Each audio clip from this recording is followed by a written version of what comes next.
계속해서 요한계시록 강해 말씀 듣도록 하겠습니다. 11번째입니다. 하늘보좌와 24장로의 경배, 이 제목으로 은혜 같이 나누도록 하겠습니다.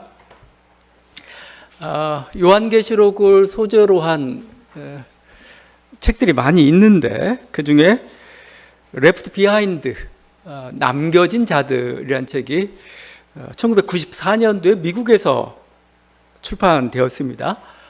이 책이 아마 미국에서는 근세기에 가장 많이 팔린 책이었을 것 같아요. 공식 통계는 없지만 7,500만 부가 팔렸다고 합니다. 그러니까 미국 가정 한 가정당 책 한 권 있다고 보면 됩니다. 이 책은 어떤 책이냐면은 예수님 재림 직전에 휴거가 있죠.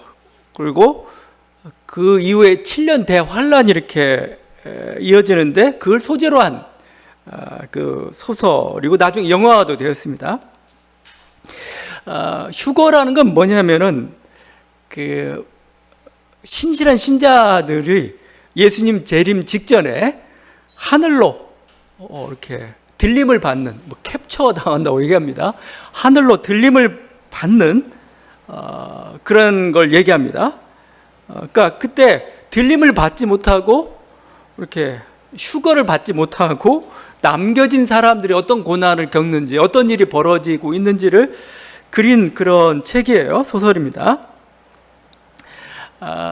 그래서 굉장히 인기가 있었는데 미국 사람들이 좀 단순하기도 해요. 보면은 이 책뿐만 아니고 요한계시록을 문자적으로 해석하는 그 이단도 있고 종말론자도 한국교회에 굉장히 많죠. 그들도 하나같이 이 휴거를 얘기하고 7년 대환란을 얘기하면서 굉장히 중요하게 생각을 합니다.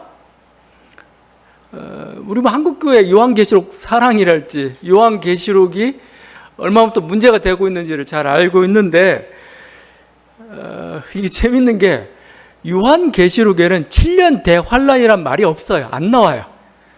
휴거란 말도 안 나옵니다.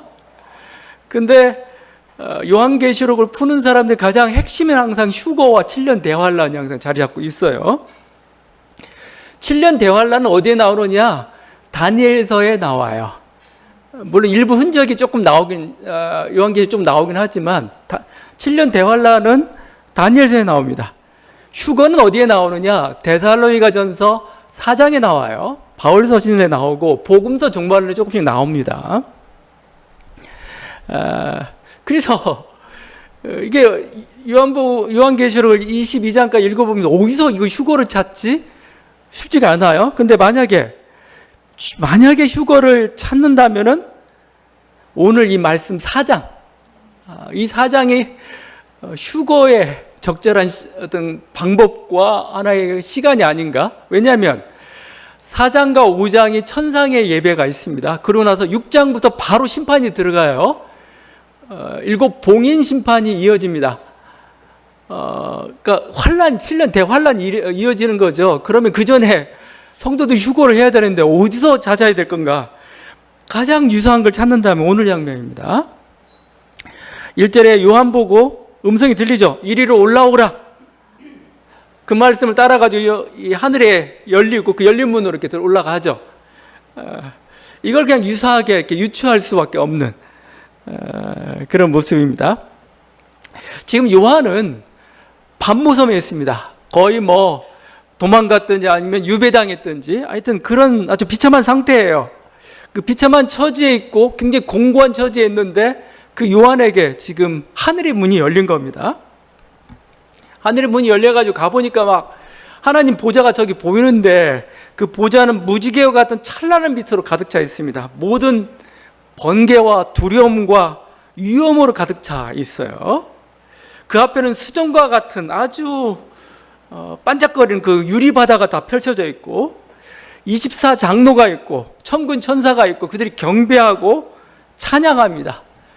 그 보좌 주변에는 네 생물이 있고 내 생물이 두려운 모습으로 하나님을 호위하고 있죠.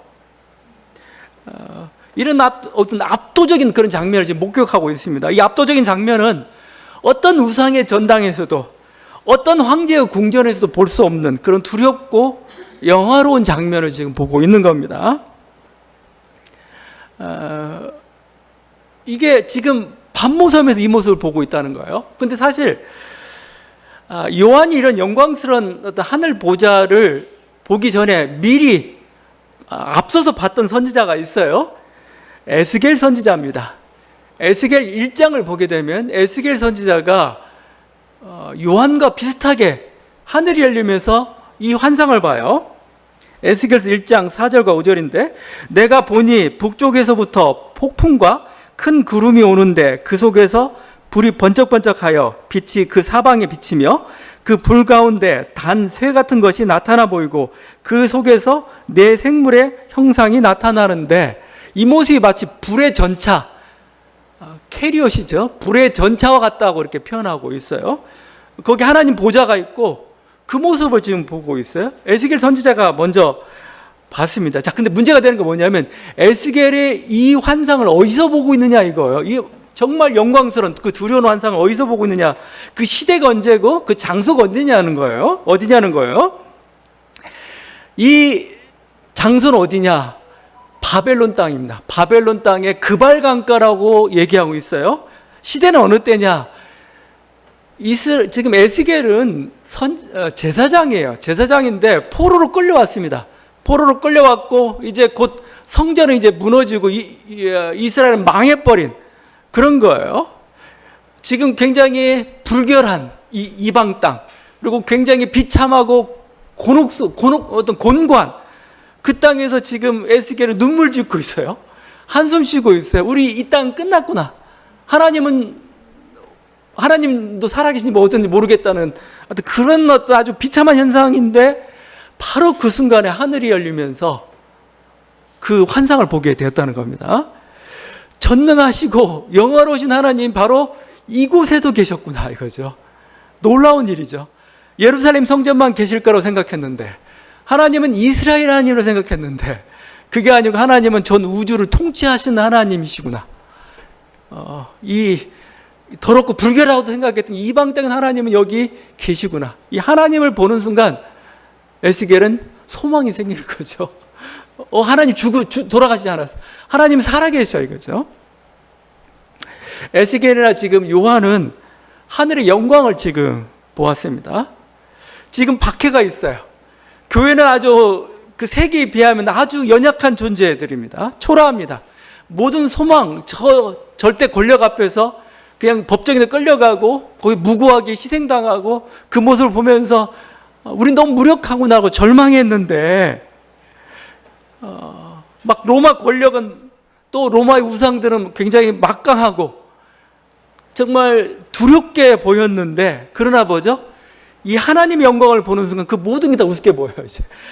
저것들은 그냥 지푸라기 같은 거구나. 지푸라기 같은 거. 아무것도 아니구나. 이 하나님의 영광을 어디에 비할 수가 있겠냐 이거죠. 이 하늘의 영광을 본 자들은 뭐예요? 더 이상 세상 권력이 두렵지 않습니다. 그 세상이 주는 유혹이 부럽지가 않아요. 이게 지금 에스겔이나 요한이 그것을 보고 있는 겁니다. 자, 이게 뭐예요? 이게 예배입니다. 예배. 요한계시록은 중간중간에 예배가 있어요. 천상에서든 환상 중이든 심판 중이든 뭐예요? 항상 하나님을 향한 찬양이 가득합니다. 이게 예배지 뭐예요? 이게 예배란 건 뭐예요? 하늘 보좌의 영광과 위엄을 이 땅에서 재현하는 게 예배입니다. 예배의 모범은 어디가 있느냐? 뭐 구약에서 찾아볼 수 있겠지만 신약에서는 이 요한계시록 중간중간에 나타나 있는 게 사실은 그게 예배예요. 찬양 속에서, 우리의 기도 속에서, 말씀 선포 속에서 하나님의 영광이 나타난다는 겁니다.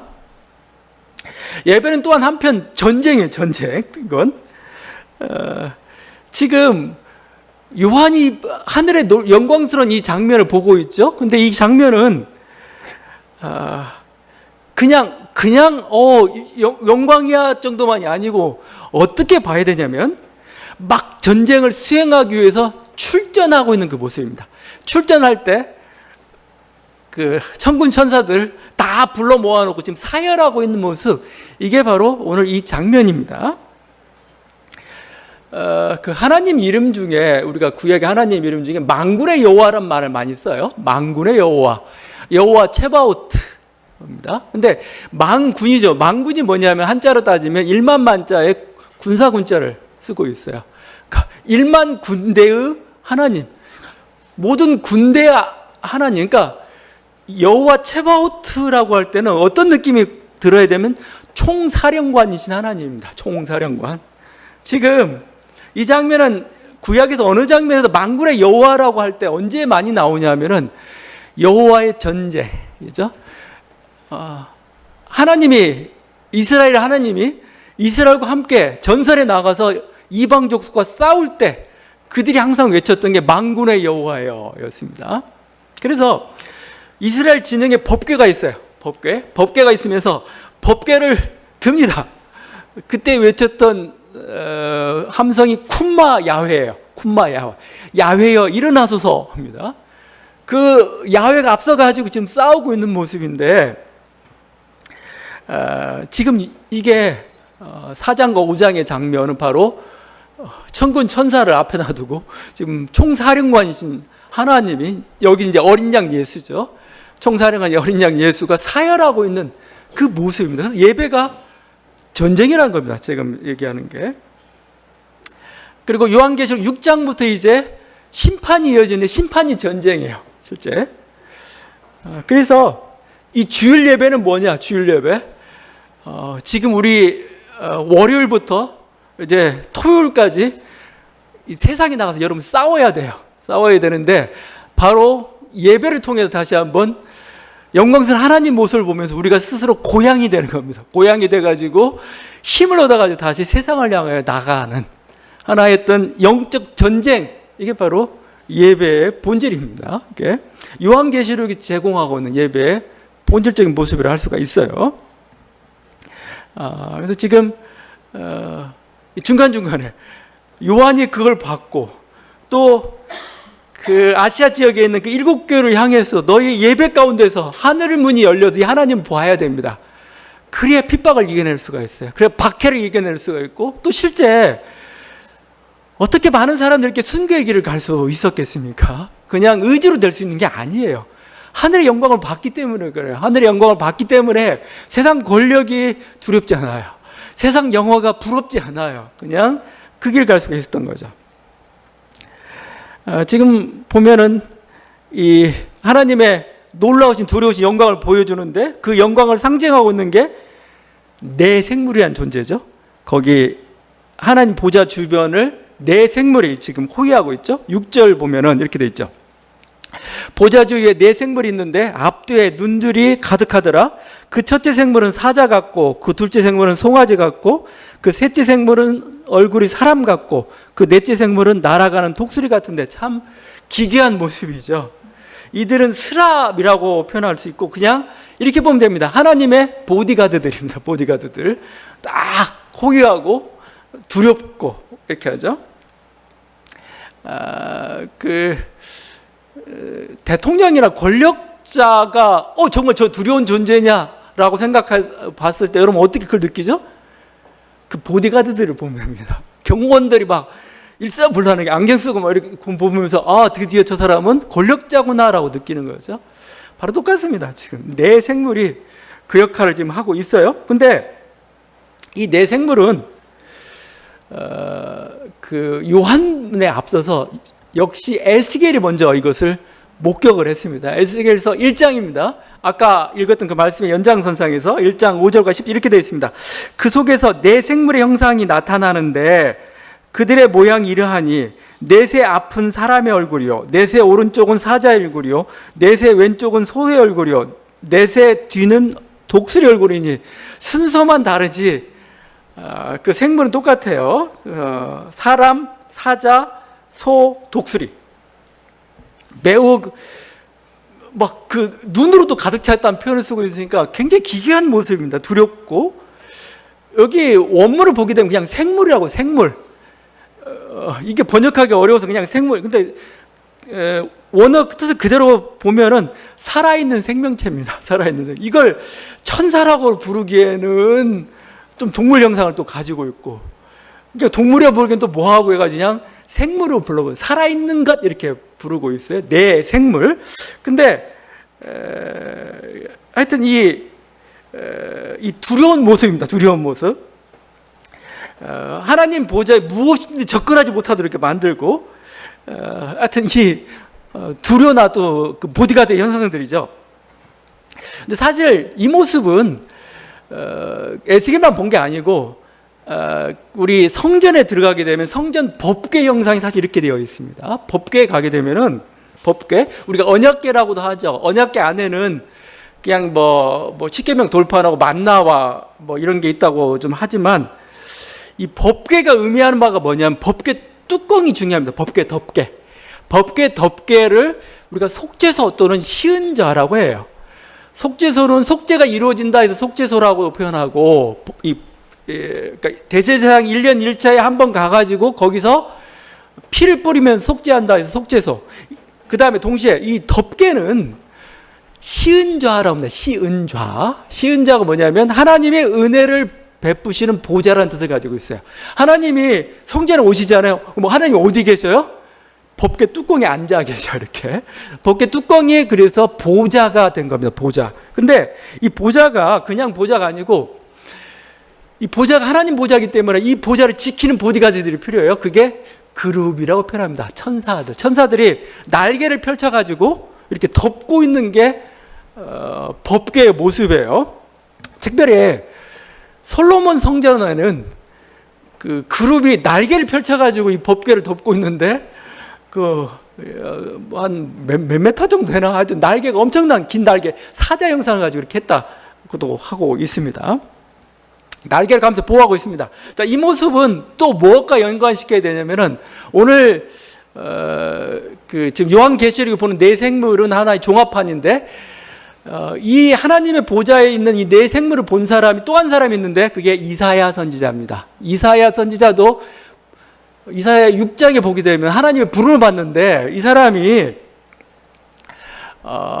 내 생물을 보게 됩니다. 여긴 내 생물로 표현하지 않고 스랍으로 표현하고 있어요. 스랍의 모습을 이렇게 표현하고 있습니다. 이사야 6장 1절과 2절인데, 우시아 왕이 죽던 해에 내가 본즉 주께서 높이 들린 보좌에 앉으셨는데 스랍들이 모시고 섰는데 각기 6날개가 있어 그 둘로는 자기 얼굴을 가리었고 그 둘로는 자기의 발을 가리었고 그 둘로는 날며. 여기 스랍이죠. 스랍. 영어로 하면 세라핌입니다. 세라핌. 르세라핌이 여기서 나온 것 같은데 스랍입니다. 스랍. 천사예요. 천사. 근데 날개가 6개가 있어요. 6개가 있는데 둘로는 얼굴을 가리고 둘로는 발을 가렸어요. 이건 무엇을 뜻할까요? 옆에 있는 보디가드인데, 이 보디가드는 하나님이 너무나 위험스러운 분이기 때문에 그냥 얼굴을 보고 볼 수가 없어요. 부끄러운 발을 그냥 그대로 드러낼 수가 없으니 가리고 있는 모습입니다. 굉장히 겸손한 모습이죠. 나머지 2개로만 날고 있는 그 모습이죠. 이게 합쳐져 있는 그림이 오늘 본 네 생물이면서 6날개를 가지고 있는, 그게 수호천사가 되어 있는 거죠. 왜 넷이냐? 법궤는 둘일 수 있고, 근데 왜 굳이 넷이냐? 사라는 숫자, 이게 우리 요한계시록 하면서 숫자에 굉장히 예민해야 됩니다. 이 사라는 것은 사방을 뜻합니다. 사방 세계, 동서남북. 항상 넷이에요. 항상 넷.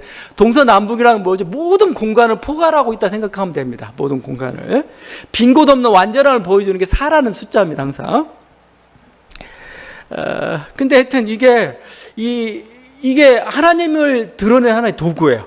우리 하나님이 어떠한 분이신가? 이 4가지 보디가드들이지만 이들을 통해서 우리가 하나님을 보이지 않는 하나님을 얼핏 이렇게 유추해 볼 수 있는, 그렇게 되었습니다. 그러다 보니까 이 네 생물이 굉장히 인기가 있었습니다. 인기가 있어가지고 네 생물을 좀 이렇게 연결 짓는 것 중에 하나가 뭐였냐면 4개 복음서입니다.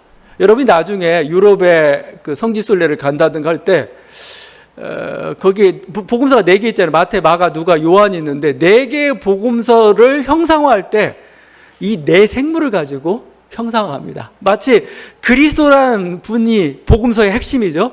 그리스도라는 분을 이 내 생물이 보여주듯이 특징이죠. 그래서 마태복음은 뭐가 있어요? 마태복음에는 사람 형상을 부여했습니다. 맞죠? 근데 왜 그럴까? 근데 이게 부여하기, 자기 의미 부여하기 나름이에요. 왜 마태복음에 사람 형상을 부여했냐면 처음부터 인간의 족보가 나오니까, 그리고 천사의 계시가 나오기 때문에 마태복음에는 사람 형상을 부여합니다. 여러분, 그래서 이제 이건 상식 아니, 여러분이 조금 알란체를 좀 하려면은 마태와 관련된 성화를 그릴 때 항상 뭐가 등장하냐면 천사가 등장합니다. 그러면 천사는 뭐냐? 그게 사람을 뜻하는 겁니다. 사람의 형상입니다. 마가복음은 사자의 형상을 부여해서 사자. 왜 사자의 형상인가? 처음부터 선지자의 사자 같은 음성이 들렸다는 겁니다. 세례 요한의 이사야 이런 나오기 때문에 사자의 형상이 부여됩니다. 누가복음은 소의 형상입니다. 소는 희생 동물이죠. 누가복음은 성전 이야기부터 먼저 나와요. 그래서 희생 동물을 상징하는 소. 그리고 요한복음은 독수리죠. 하늘에서 계시가 내려오는 독수리 형상입니다. 이런 식으로 형상화 시켜가지고 가면 되고, 여러분이 대성당 같은 데 가게 되면은 항상 하나님을 상징할 때 이 네 개의 동물들이 항상 이렇게 나와 있습니다. 그러면 요한계시록에 이걸 통해 하나님을 보여주고 있는 거다. 자, 그래서 이것을 또 다른 식으로 우리가 문학적으로 표현한 이것을 알레고리라고 합니다. 알레고리예요. 알레고리가 왜 나왔느냐, 이거 더 중요한 게, 하나님은 직접 볼 수 없잖아요. 보이지 않는 하나님은 어떻게 우리는 알 수가 있어요?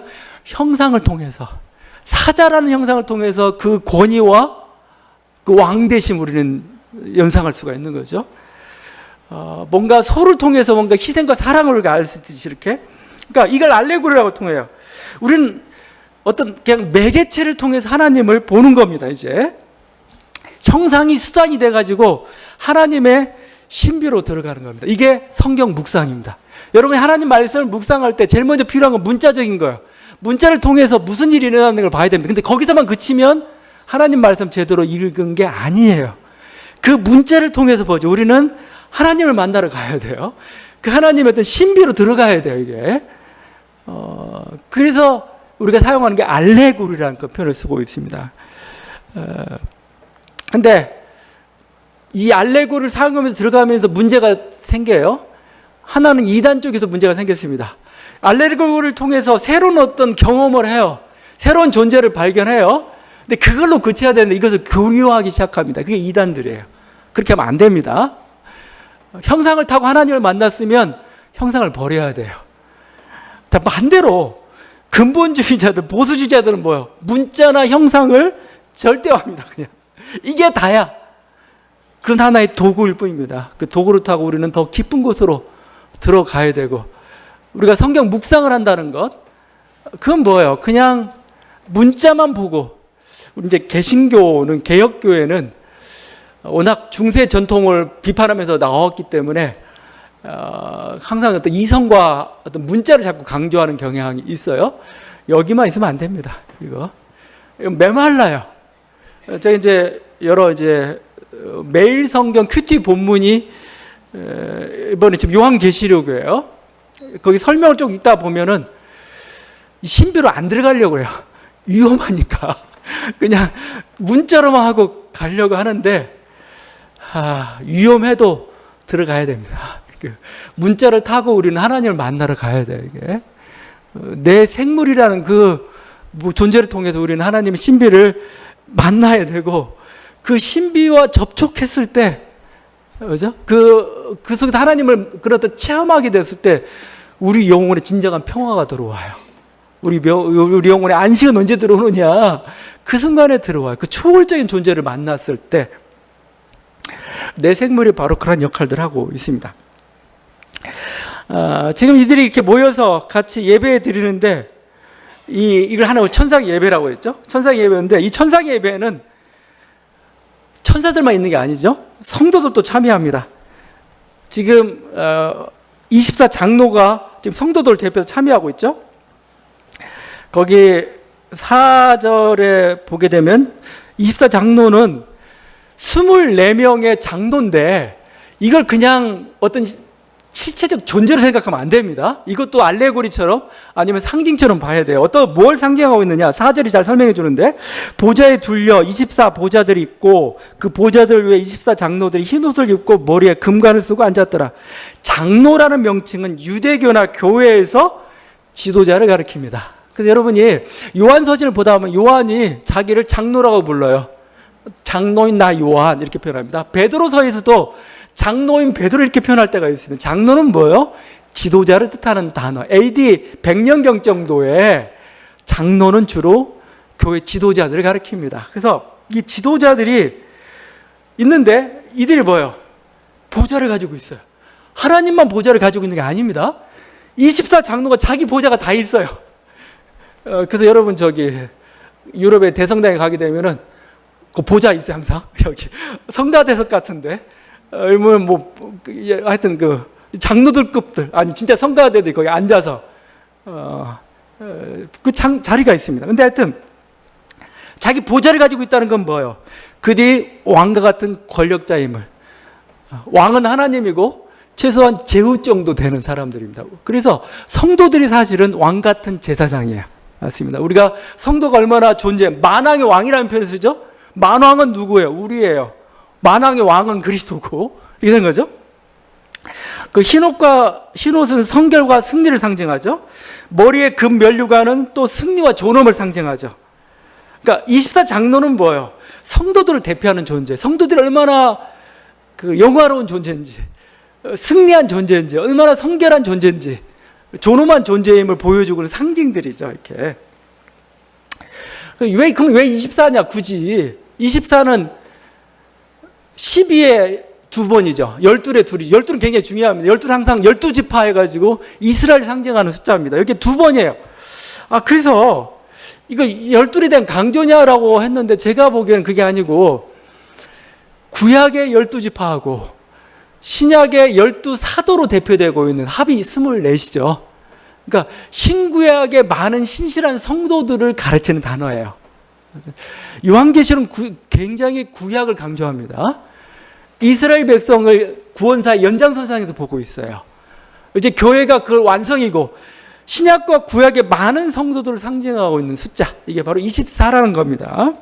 이걸 그냥 진짜 숫자야 라고 이렇게 하면은 요한계시록 잘못 읽는 겁니다.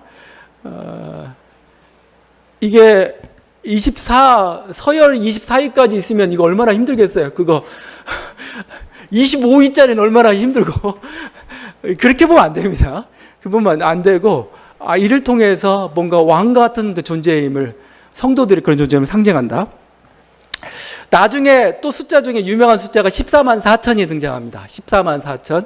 14만 4천은 144 곱하기 1000이에요. 여러분 수학 빨리, 산수죠, 산수. 144 곱하기 1000입니다. 144는 어디서 나오느냐? 12 곱하기 12예요. 12 곱하기 12. 그럼 144 나와요. 12는 뭐냐? 또 신약과 구약의 많은 성도들입니다. 1000은 뭐예요? 1000은 많다는 뜻이고 군대라는 뜻을 상징하고 있습니다. 그러니까 14만 4천은 그냥 상징적 숫자예요. 하나님의 선택받은 사도 바울은 그것을 충만한 수라고 표현하고 있습니다. 그 충만한 수를 상징하는 숫자일 뿐이에요. 딱 구원받은 사람이 14만 4천 명이야! 이렇게 주장하는 게 신천지죠. 신천지. 근데 신천지가 너무 열심히 전도해가지고 부흥해버렸어요. 그래가지고 20만이 넘어가 버렸네요. 그리고 14만 4천을 잘라야 돼, 이거. 그래서 시험 치고 맨날 거기 성적 테스트하고 너 성과가 얼마인지 체크하고 있어요. 14만 4천 골라내려고. 어리석죠. 전 세계 인구가 지금 75억, 80억 가까이 되는데 여기서 14만 4천 명만 구원받는다는 건 그건 좀 웃기는 짓이죠. 하나님 그렇게 매몰찬 분인가. 또 그럴 뿐만 아니고 여러분이 기업의 인사 담당 대보면 알겠지만 한 명 자르기가 얼마나 힘든 줄 알아요? 14만 4천하고 14만 4천 1번째하고 자르려면 얼마나 힘든 줄 알아요? 이거? 얘를 자르려면 정말 죽어나요. 근데 예수님이 그러고 있다고요? 이놈은 여기다 넣을까 말까? 이걸 실제 숫자로 생각하게 되면 여러 가지 오류들이 발생을 합니다. 그냥 상징이에요, 상징. 수많은 사람들이 하나님의 인치심을 받는다. 하나님의 보호하심을 받는다. 그걸 보여주는 거죠. 하여튼 요한계시록 이렇게 여러 가지 숫자와 상징을 통해 가지고 보여주고 있어요. 근데 요한계시록 이렇게 늦게 정경화 됐다고 제가 얘기했죠.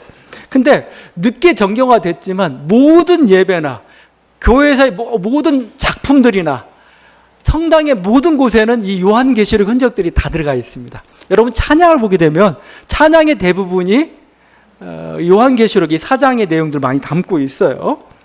뭐 미켈란젤로의 그 최후의 심판도 마찬가지죠.